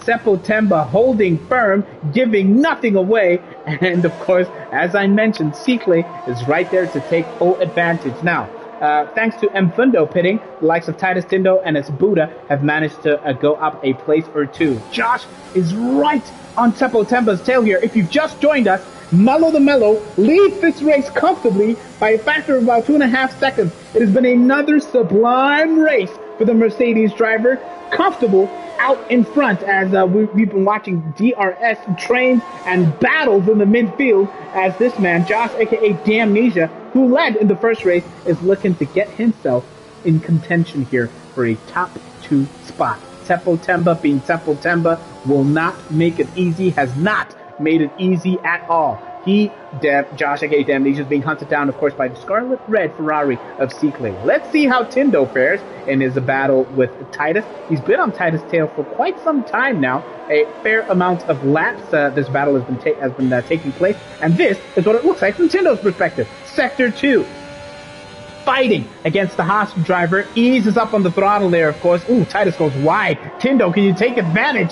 Tindo definitely had a better, had better traction coming through that corner, but nope, he definitely had to relent. He definitely had to slow down there and not crash into the back of the Haas driver there. So Tindo in a decent spot, running in P6 currently. Oh, Titus has a moment. He goes a little bit wide, and Tindo takes full advantage. Thank you very much, says Tindo. And now Titus will have to defend from Buddha, who was right on his tail. Oh, Titus, the former champion, under pressure. And Buddha, being Buddha, will not need a second invitation. Oh, man. He's fighting for his life, as Titus. Buddha has a bit of a moment trying to avoid the back of the Haas there. Of course, he doesn't want to sacrifice a wing, does Buddha. But it looks like this battle between these second, third, and fourth place drivers is still raging as they approach a Rouge. Oh, Seppo Temba has a little bit of a moment, but he keeps it on track. Josh is right on his tail. He will have DRS. That rear wing is open. His battery is in deployment. Josh gets the move done finally after so many laps of trying and fighting. We see Romeo Mandla, Josh's teammate, rack up a time penalty. Josh has got that move done. He is comfortably through to P2. And Sikle also says, well, I'll take full advantage. It's a double overtake for these two drivers now. And while they were fighting it out, Mello the Mello, Malusi the Malusi, who has led this race for about 6 laps now, he finds himself 3 seconds ahead of the soft-running Josh, a.k.a. Damnesia. What a start. What a performance. What a performance for Mello the Mello so far. Meanwhile, I would have you know that Buddha is looking to take advantage of former champion Titus. Oh, is that a hint of a red light flashing from Titus? Oh, Buddha has a little bit of a moment there through that corner. He will definitely not be looking to landscape or mow the lawn like the Alpines. What can Buddha do now? Titus has managed to stretch that gap a little bit. It was about 2/10 that gap, and now it's hovering at the 7/10 mark. So Buddha definitely has some recovering to do here if he is to take full advantage. Man, what a race start we have had here. Kaboza, what is happening, bro? At Tinashe back there. Kaboza has had a nightmare all the way out in P16 currently. Meanwhile, the battle for P12 is Titus Relents. By the way, he comes into the pits. The battle for P12 is Spizozo, fighting against Mbundo. Now, Spizoso has the softer, relatively softer tires, medium compound tires, versus the hard-running Mbundo. So Mbundo is definitely at risk even before they get to Eau Rouge here. Can he get this move done? Ah, man, it is Spizoso on the hunt from Mbundo. Let us see. He goes flat out through Eau Rouge. Nice and easy does it. He takes it nice and cleanly through 8th gear. The battery in full deployment. He opens up that rear wing. He tucks into the slipstream and goes side by side and gets that move done. Spizoso now in P11, hunting down that P10 spot to be able to secure himself a spot in the points. Now, Mbundo is currently running in P12, and he is now he has to think about Titus on a fresh set of hard tires. Ban Kobe had a nightmare as far as network connection in qualifying, is currently 14th. Lungs is in P15, so it's definitely not a good day for him. But of course, well, he's had to come into the pits earlier. So remember, the front 9 have yet to pit. We'll catch up with them to see when exactly that will happen. Caboza is in P16. He's had a day to forget so far. Man Ray, Ciclay's teammate in the Ferrari, P17. Loveness is currently in 18th place. But this man has had an absolutely sublime day, and he has taken it even further. He is going even longer. It's an absolutely long stint as Josh, Damnesia, opts to pit, followed by Seppo Temba. Now, will Esbuda pit? No, Esbuda also goes long on those soft tires. So, Josh, aka Damnesia, will opt for a set of medium tires, perhaps to take them to the end of the race. And, well, he, of course, will be followed by Seppo Temba, who has also opted for a set of medium compound tires. So, it is 8 laps that these drivers, this lead pack has taken these soft tires. I can tell you that grip is at a premium right now. They're really having to watch it through those fast corners particularly, but pretty much all the way through the track. As, Josh comes out of the pits and he DNFs! Josh was fighting for the race lead. He had just come out of the pits and he DNFs! It's Eau Rouge has claimed another victim. Josh crashes in Eau Rouge. Will that bring up the safety car? Oh, Josh had a dream race last time out, but he finds himself out. Two of the podium finishers last time out in Imola have crashed out. Is that a dark omen from Mello the Mello? Hell, well, lap 9 of 22. Tapiso says, I told y'all Josh would bottle. Oh, man, that is absolutely terrible. Josh will be kicking himself. He was in such a great position. Josh is out of the race. That means this man, Romeo, aka Mandla, is McLaren's only hope for points out here, and he currently sits in P7. Oh, man. Joshua Eve, Damnesia, is out of this race in lap 9 of 22. And, well, Mello the Mello, the race leader, opts to come in, finally. And he has chosen a set of medium compound tires. Ciclay, who was right on his tail, has followed suit, also a set of medium tires. But D-Wex and Zotile are rolling the dice here. They're carrying on. Well, that is interesting. Zotile, will he come out in front? Not necessarily. Mello has just come out the pits, and he is right on Zotile's tail on a fresher set of medium compound tires. Zotile, by the skin of his teeth, manages to find himself in P2. But, of course, Mello is right on his tail. He has the fresh medium tires. Ooh, he has to watch it there. Almost goes into the back of the Red Bull, does Mello. But now he will have to really, really watch it. Now, remember, it is crucial. These two cars, D-Wax and Zotile, who are on old soft tires, are slowing Mello down. And the likes of Romeo and Ciclay will be counting their lucky stars, thankful for these two cars slowing Mello down. Mello will not have an opportunity to build any sort of a gap. So Ciclay will be licking his lips, knowing that he is about to catch up to Mello, who is effectively in the next race lead here, because D-Wax and Zotile currently have yet to pit. These top two runners have yet to pit. So, Mello the Mello, Malusi the Malusi, is going to be absolutely seething He was hoping to get this move done as soon as possible. Zotal looks to be struggling for grip. He's bobbing, weaving to the left and to the right in that Red Bull, and Mello will really have to wait. Wait a little while longer before he could possibly get that move done. Meanwhile, Seatley is finally looking to dispatch of Mandla. They go side by side. Mandla unrelenting. Will they make contact? Seatley is the inside line into this final turn. He finally gets that move done. Those two leaders have finally pitted, giving Mello clear air, and he is back in the lead of this race. Now, Seatley is still fighting Romeo. Romeo fought back. I thought Seatley had that move done, but no. Not necessarily. Not on my watch, says Romeo. So now Seatley, who was hoping to be fighting back and claw his way back into the possible race lead, will now have to contend with Romeo first and foremost. But it is a DRS zone. Now Romeo's tires are 10 laps old. It'll be an easy overtake. He did tuck into the slipstream, but Seatley gets that move done. He is now up to P2 and has 1.7 seconds to think about before he could be fighting for the race lead. Now, a little bit further on, the battle for P4 is this man, Spy Zozo, in the Alfa Romeo. Spy and Tindo had a decent day as far as qualifying was concerned, and now find themselves fighting essentially for P4. Spy Zozo is about half a second behind Seppo Temba. Remember, he has racked up that time penalty. Zotile has racked up a time penalty himself, as has Lungs, of course, and Loveness back there. Man,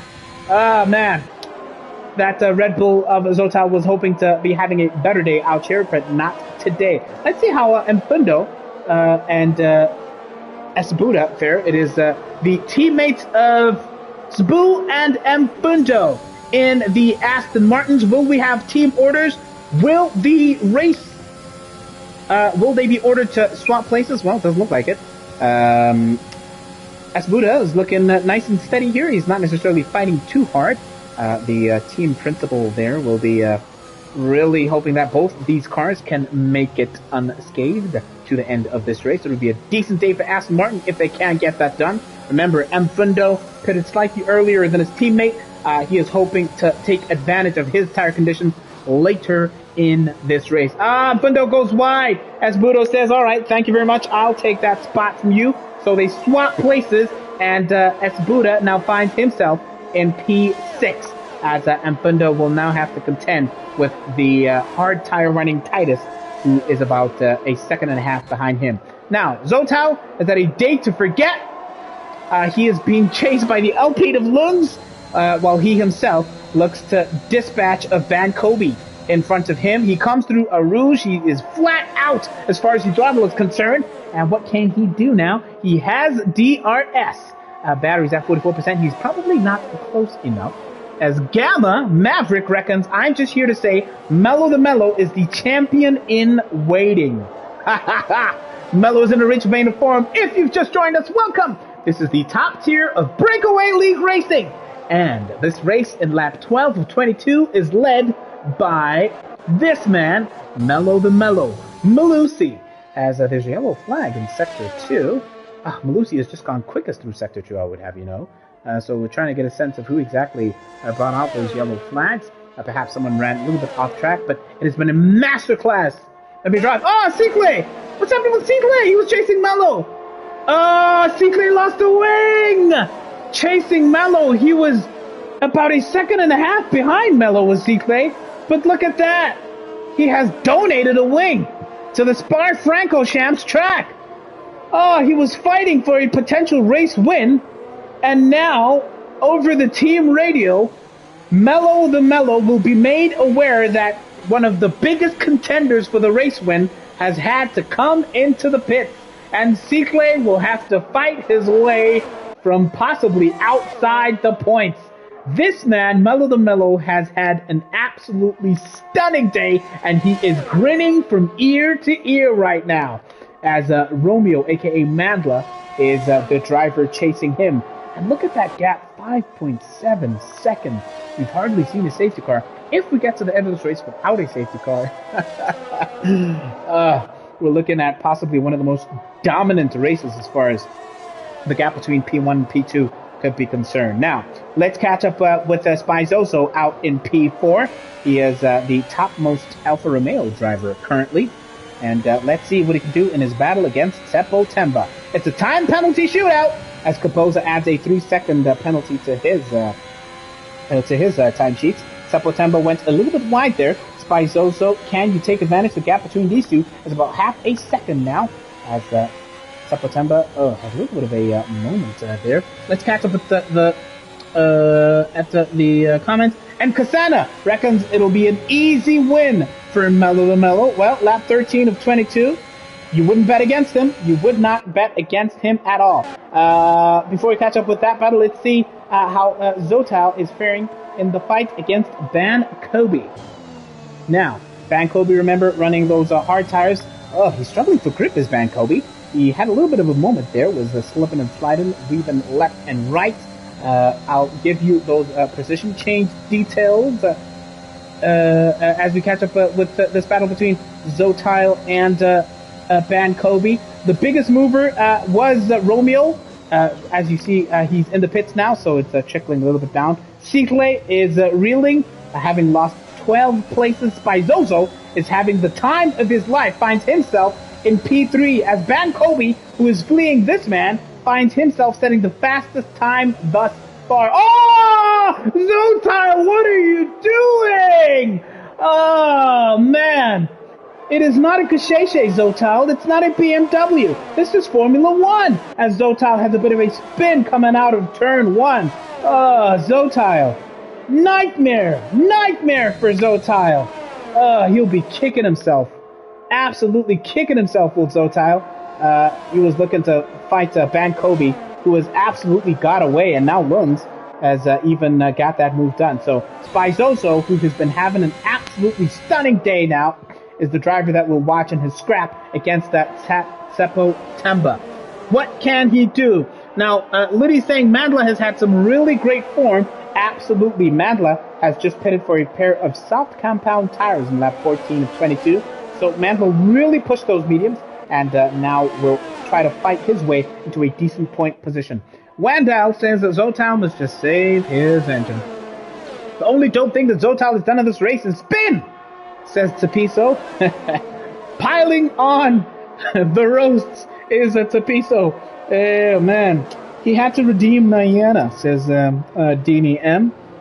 Just catching up with the comment section here, as Spizoso has been able to bridge this gap right now. It was 2/10, but now it's about half a second. So Seppo Temba on 3-lap old. Oh, Spizoso! Hey, what are you doing? He was trying to get comfortable there with that barrier, and as Buddha says, well, thanks. I will take that.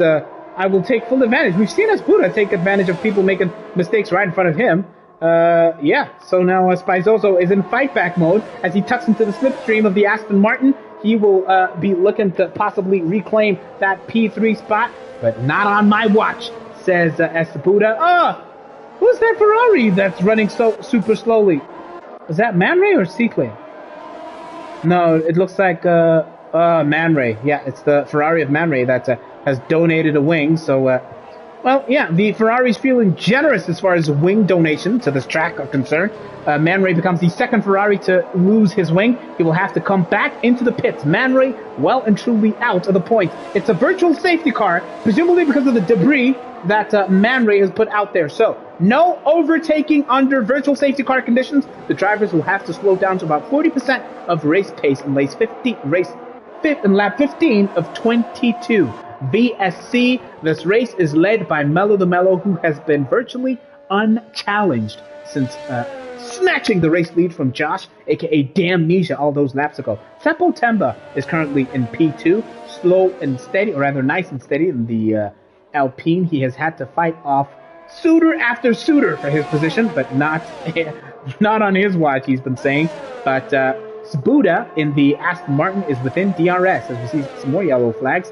VSC has ended, but the yellow flags are still coming in thick and fast. As Buddha is in P3, Spizoso has had an incredible day for Alfa Romeo, finds himself in 4th place. M. Fundo, what a day for him, currently in 5th place, going steady on those hard tires. for Aston Martin. Tindo is the man chasing down that Aston Martin driver.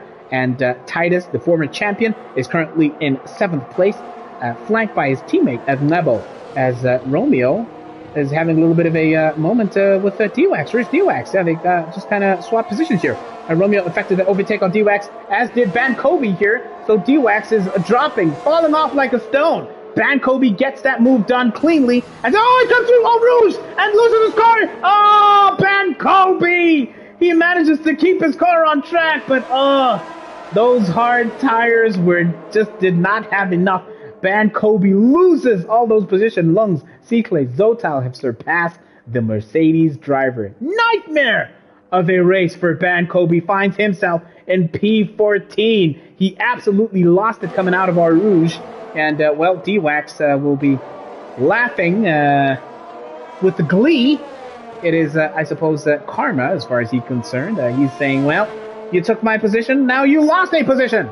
And Van Kobe finds himself reeling out in P14. He has not had a good time in recent weeks, has Van Kobe.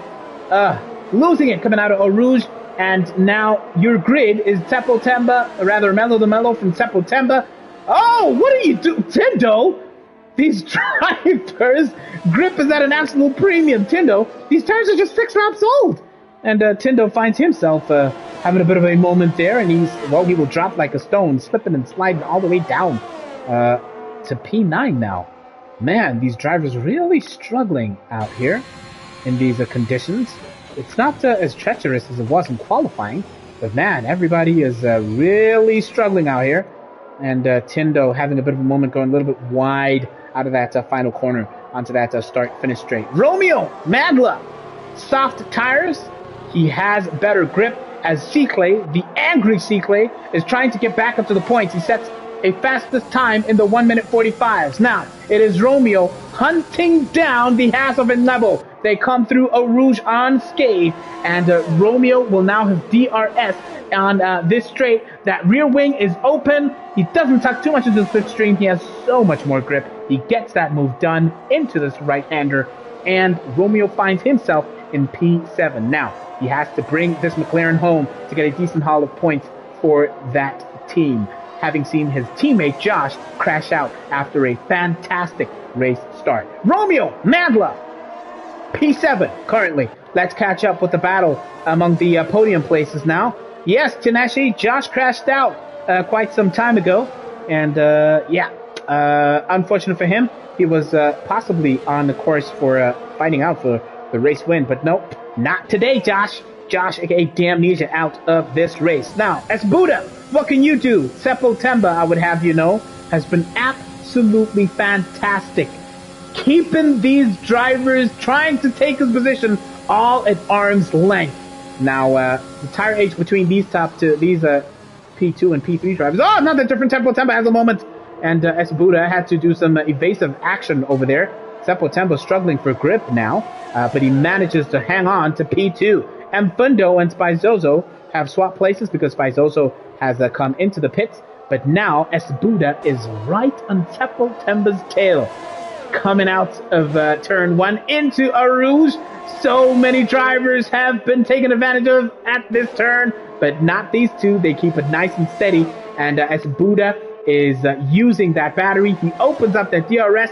He takes a peek on the outside. He goes on the inside, almost side by side. Oh, contact! Oh, they made contact, and it's Buddha slides out. Oh, he would be reeling. Seppo Temba was giving nothing away. They made contact, and now as Buddha might lose his spot to his teammate. And Fundo on the hard compound tires was almost there for the overtake, but it looks like they will keep track position. Loveness is the third driver to retire out of this race.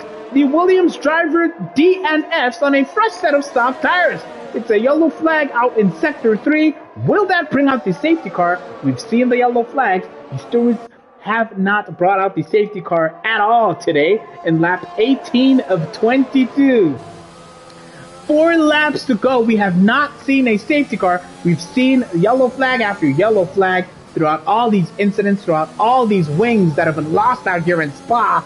And let's see now how Buddha can fare, looking to Oh man, catch up. He has got so much time. 7 seconds to make up. Well, that means, despite Seppo Temba's penalty... Oh, 6-second penalty. I thought it was on 3 seconds. Oh man, Seppo Temba really has so much.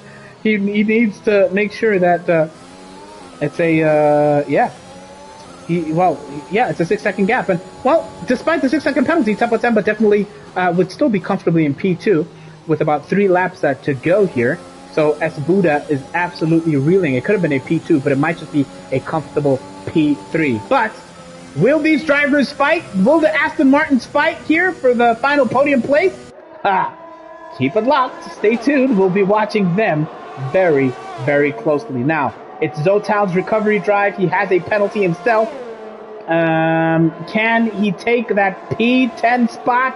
Oh man, D-Wax will not be making it easy for him, but he does have DRS to Zotal. He goes on the outside and he gets that move done. Zotal is in the points, but that time penalty will definitely cost him. Lap 19 of 22. Who has been your driver of the day so far? Let us know in the comment section. It's been an absolutely eventful, absolutely remarkable race of top tier driving here in Tier 1. Man, let's catch up with some of the battles taking place all throughout this track. And Nebo for Haas. How can he fare now? And Bankobi sets the fastest time. It's a 1:44.5. But Bankobi is languishing outside the points. P15 for the McLaren driver. Consistency, TT, says Kid K. That is absolutely correct. There's a reason why Seppo Temba finds himself among the top 4 drivers in this championship. It is because of that consistency.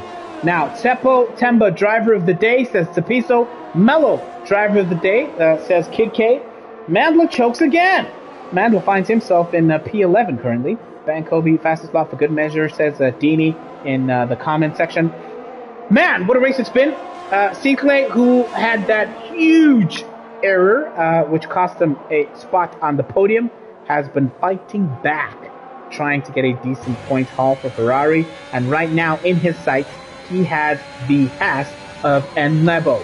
What can he do? There are just 2 laps to go before this race is over. Oh, Enlebo has a moment. He goes wide, coming out of El Rouge. Now, Sinclair eased up on the throttle. He didn't want to take... Oh, this was... Oh, the Aston Martin.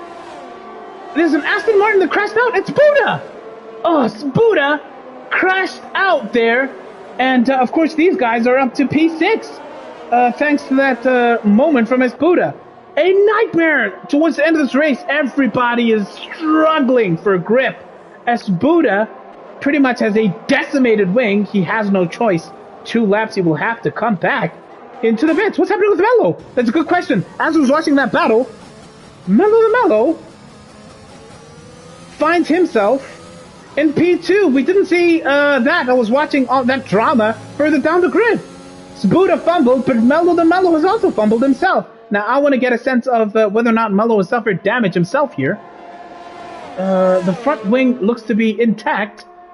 What on earth happened to Mello? Well, it might be a situation of he might have spun here. Spizozo becomes the latest driver to crash out here. He was in P11, but Spizozo is now out of this race. Oh man, depending on how the final lap goes here, the final 2 laps, are we on the verge of a Seppo Temba victory in top tier of Breakaway? Mello, what happened here? Now, off camera, something absolutely insanely dramatic happened with Mello. He has lost his lead and finds himself fighting back. Now, Seppo Temba has about 6 seconds worth of penalties, so Mello is still comfortably winning this race by virtue of these time penalties, but breakaway rule is, well, as far as you can, as much as you can, you beat the man on track. Can Mello, the Malusi, Mercedes, the Mercedes get it done? He has 10-lap-old medium tires. We've seen so many drivers lose it, spinning, hitting the barriers. Was that the situation for Mello? Well, if he manages to stay in the podium places here, barring any drama, we'll hear from him how exactly he lost the lead here. But he is absolutely fighting tooth and nail to overtake Seppo Temba on track. Seekley, I would have you know, his dispatch of Tindo and Lunds in the Alpine out in P13 becomes yet another driver to crash out here in Belgium. Mfundo podium, says Kid K with fire emojis. Absolutely insane day for Mfundo on 14-lap old hard tires. It is a day to remember for the Aston Martin driver. Now, Melo the Melo will not want to take unnecessary risks here, but being the competitor that he is, he will want to get this race win completed and done cleanly. He will want to overtake his man on track. Now, Melo is an interesting driver to watch because when it comes to overtakes, he is not unnecessarily risky. You will rarely find Melo the Melo overtaking at a high-speed corner or something like that. He bides his time and he allows you to use up your own battery, and he is an absolute demon, a beast in the DRS sections. These two drivers have come through Eau Rouge unscathed. It's the final lap, and Melo the Melo will be looking for an overtake here. This is what it looks like. He does not use his battery too much, does Melo? Dini says Red Bull double points, at least. Well, as things stand, it's a decent points haul for Red Bull. Melo the Melo, can you get this move done before the end of this race? He slowed down. Interestingly, I expected Melo to use his battery on that DRS straight, but he opted not to. Well, is Melo being gracious here? Is he saying, I'll let you cross the line first, but I know I got the race win nice and comfortably. Melo is playing it absolutely safely here. He is not taking any unnecessary risks, and they will cross the line with another race win for Melo the Melo. He fumbled a potential race win last time out, but it looks like he might be on track for another race win here. Seekley, who could have been in this top two fight, is currently scrapping it out all the way in P5 on those 8-lap old soft tires. It's lap 22, and Mfundo crashes out in the final lap of the race, bringing Titus into the podium places. And Mfundo in the Aston Martin has had a nightmare of a final race. 15-lap old hard tires. Mfundo, what are you doing? Mfundo loses it as Melo the Melo wins out here in Spa. Tempo Temba crosses the line in P2, and former champion Titus takes advantage of the penalties. Finishing in P2, Seekley has recovered and taken full advantage to finish in a podium place. What a dramatic end here. Tempo Temba will rue all those penalties. They caught up, did Titus. They caught up, did Seekley. Tindo finishes fourth. Tempo Temba finishes P5. It could have been a huge day for him. Mlebo finishes sixth. Zotal crosses the line P7. D-Wax eighth. Caboso will cross the line in the ninth place for Red Bull. Romeo will thank his lucky stars for all those DNFs, but he takes advantage of the situation out on track to take the final points place for McLaren. Drama. Esbuda will finish 11th, Bankobi 12th, and Man Ray in P13. Absolutely insane end to the race here. And Noble votes the driver of the day by the game. That was absolutely insane. Tinashe was saying, I'm pretty sure Melo is inspired by Sir Lewis Hamilton. He's driving like a monster. Seekley uses black magic. See the comments. Yes, boy, Melo, let's go, says Tinashe. I need to watch this race again. P3, how? The penalties came back to bite Seppo Temba, and Mfundo crashing out brought the likes of Seekley and Titus into the picture. Gloris is saying, I knew Melo gave TT the position. When TT gave it back, he lost more time than expected. Hence the drastic drop. Key music. Melo with goat emojis. Melo the Melo is having a fantastic second half to the season. Remember, this is race number 16 of the season, and we have 24 races in our championship, and it is an absolutely insane effort for Melo the Melo to win out here in Belgium. But in P2, it is the former champion, the one, the only, Titus Maleva. Congratulations, a podium place. How does that feel? the feeling, awesome, awesome, awesome. Wow. Oh, man. I was so lucky on the last lap. Yeah, the drama. Yeah, I didn't expect that because when I ended up in P2, I'm like, yo, is this a glitch or what's happening? Well, there were penalties. Tempo had a heck of a penalty, and Fundo crashing out brought so many drivers back into the picture. And so, Titus, take us through your qualifying and how tough it was, particularly with the changing conditions, and also how you managed to take advantage and find yourself on a podium place. In Q1 and Q2 it went well. Q3, the rain was too heavy and I couldn't make up a good lap. Yeah. And then when the race started, I started in the middle of the pack, so front wings fly left and right. But luckily, I only got a damaged side pod from start of the race. Yes. Hence, my pace was a bit slow. So I was trying to keep up with Fundo. He was pulling away. I was catching up a bit. I was trying to catch up with Fundo as well. Yeah, I had to manage the side pod until the end. And luckily, I ended up on the podium. Yeah. Man, the ending to that race was totally dramatic. Wow. Congratulations, Titus. It's good to see you back on the podium. Kid K says it was a fantastic race to watch indeed. C-Clay, man, you get knocked down, you get up, you fight. We can imagine you driving with clenched teeth. We saw you losing a wing, and you end up on the podium. How on earth did you get that done? I honestly, I did not expect myself up there. Yeah, because I was trying to catch Melo so quickly just to get into his DRS. Yeah. Get him under pressure, and then that curve, man. That curve. Was it Eau Rouge that caught you? No. Actually, Eau Rouge was how today, as well. Yeah. Not once did I take it flat out. Yeah. It was how. Yeah, my rear was just all over the place. But it was in the second sector, towards the third sector. Yeah. And kept my wing.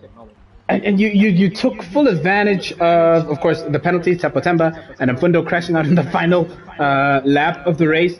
But tell me about, I think you had come out of the pit, you had pitted, and you were chasing down, you were trying to bridge that gap to Melo the Melo, and was it like a setup issue? Were you feeling issues pretty much from the start of the race, or was it just that tiny mistake that lost you the wing? No, with starts, I still need to learn them. It's hard with traction knowledge, but it's but it's expected that I lose positions in the starts, but then I just try to gain them back, and that's about it. But the first few laps it was just Eau Rouge. They were and traction zones. They were just pulling away. In the fast corners. That's where I'll pull them back. Yeah. Oh, man. What a fight back, man. What a fight back. Congratulations, P3. Such a dramatic end to the race. But Melo the Melo, Malusi the Malusi, top of the podium step again. You fought for a podium spot last time out. This time, it was a masterclass. Congratulations. We were off camera when you lost the lead. Tell us, how does it feel to win? And also, what happened towards the end there with losing the lead? Let's go, man. Nah, thanks, man. Thanks for that. So I underfueled going into the race by so throughout the whole race I had to go slow. So when people was applying pressure, it was being applied. I was genuinely feeling it because I had no fuel. So I'm contradicted whether to push and leave him behind and stop at the end, or let him get closer. By the time he gets to me, maybe my fuel would have equalized. So when he crashed, Jesus was like, "I am still looking over you, my son." And he was. So it was just management. I was still saving fuel. I told him even on the track, pass me, I won't defend. Okay. I'm still saving fuel. And he had 6 seconds, so I had that blessing as well. So we didn't see a safety car at all today. We were expecting at least one. I'm assuming, Mello, that's why you underfueled. You expected a minimum. 1000%. Yeah. 1000%. So the virtual safety car actually saved me because I recovered a lot of fuel then. Yeah. But no, man, I'm happy. Form is good. The team and the factory is working really hard. So amazing racing, man. Titus, I'd love to hear from you. This is lap 16 of 24. You're on the podium. What are your targets now? We're staring down the home stretch of the rest of the season. Just gonna keep my head up and hope for more podiums. Yeah, definitely. Shout out, Titus boy. Nice to have you here with you, boy. Let's go. Yeah. Secretly, I'd love to hear about the championship. Mello is applying the pressure. Let me know how you feel, if it's up for contention. Is that crown, is it getting a bit slippery there? I'm still, I'd say, it's a big gap. Yeah? There's still a lot of races, yes. I was dreading this one. I don't like this track. Yeah. It never goes well for me. Yeah, this is the best I've done here, I think. Yeah. So, for the rest of the season, I just need to find out where we're racing. Yeah. I'll be prepared. And finally, Mello, Sikle is confident, he's bullish. We've seen what he can do, and how are you feeling? Is the crown coming back to Brakeaway and Brixton? It's a really long shot, It's a really long shot, but when you think like that, thinking it's a long shot, you won't aim anything. So yeah, I'm done with Thursday. The next focus is Tuesday. The next focus is Thursday. So the rest we'll see at the end of the season. Race by race, step by step. These are 3 top-tier championship caliber drivers. Gentlemen, it's been fantastic. Thank you so much for an amazing top-tier breakaway race. We will see these guys back on Tuesday. And remember, Tier 2 and Tier 3 drivers race on Mondays and Wednesdays. Thank you so much for joining us in the comment section. Tinashe was saying nice recovery to Kaboza. Dini, also some shout outs there. Thank you, Key Music. Thank you, Inati. Everyone, Brown Boy in the comment section. It's been brilliant. This has been Top Tier Breakaway Racing. We will see you on Tuesday for Tier 1 of Breakaway Racing. But again, on Monday for Tier 2 and Tier 3. Thank you and good night. Mello, Taita, salute. Shout out, what a recovery, boy. Yes.